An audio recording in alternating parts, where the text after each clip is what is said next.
By popular demand, we're tackling one of the most frequently requested topics. Multiple questions on GINA guidelines have appeared on recent nurse practitioner board exams, leaving many students feeling uncertain.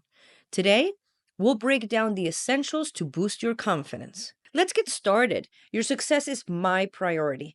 Let's master the GINA asthma guidelines together. Let's dive into the heart of our discussion, the actual GINA asthma guidelines.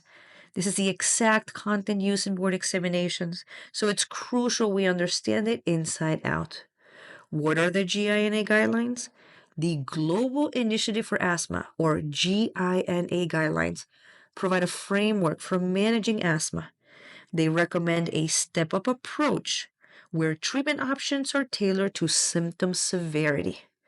Each step is closely related to symptom frequency. In the chart, you can see that in step 1, symptoms are infrequent, occurring less than twice a month.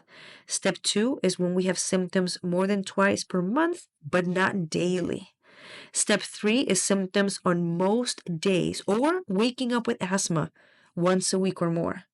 Steps 4 and 5 are similar to step 3, but now we begin to see a low lung function as defined by a low FEV1 percentage. Reviewing step 1. Step 1 is the mildest category. The recommended medication is an as-needed low-dose ICS-formoterol. Note that ICS-formoterol is a combination of an inhaled corticosteroid and a LABA, or a long-acting beta agonist, which is formoterol. But formoterol is a quick-acting drug, and that is why it's given as a rescue inhaler. Other controller options? This acknowledges patients' unique needs. Medicine becomes an art when considering individual responses and adjusting treatments according to their personalized needs. Step 1 recommends a low-dose ICS taken whenever a SABA or a short-acting beta agonist is taken. The preferred reliever is an as-needed low-dose ICS formoterol. Steps 3 to 5 involve more complex treatment scenarios. Let's review. Step 2. Preferred controller is a daily low-dose ICS or as-needed ICS formoterol. Other controller options include a daily leukotriene receptor antagonist or a low-dose ICS with a SABA.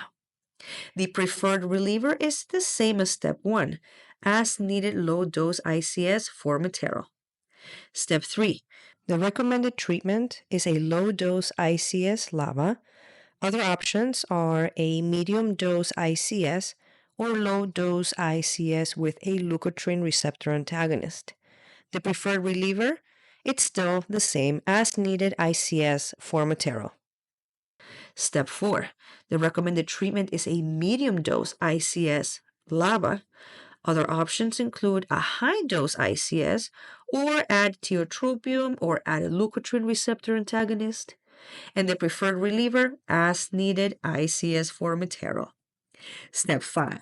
Now remember, we are studying primary care nurse practitioner level. We will not be taking care of step 5 patients, as this asthma is quite severe and should be followed by a specialist. So I will skip this step, as it is very unlikely that they will ask you about it on the board exams. Now remember these key principles when assessing the GINA guidelines. Number 1, assess symptom severity. Number 2, understand step-up treatment as needed. Number 3, combine medications for additive benefits. And number 4, monitor and adjust treatment regularly. Thanks for watching. If you're gearing up for the AANP or the ANCC and found this breakdown of the GINA guidelines helpful, imagine what you could achieve with access to our full online course. Not only will you get the full-length video with exclusive test-taking strategies, but you'll also unlock expert tip and resources to help you crush your board exams. So don't wait. Join today and take the next step towards your success as a nurse practitioner. Visit thecohenreview.com to get you started now.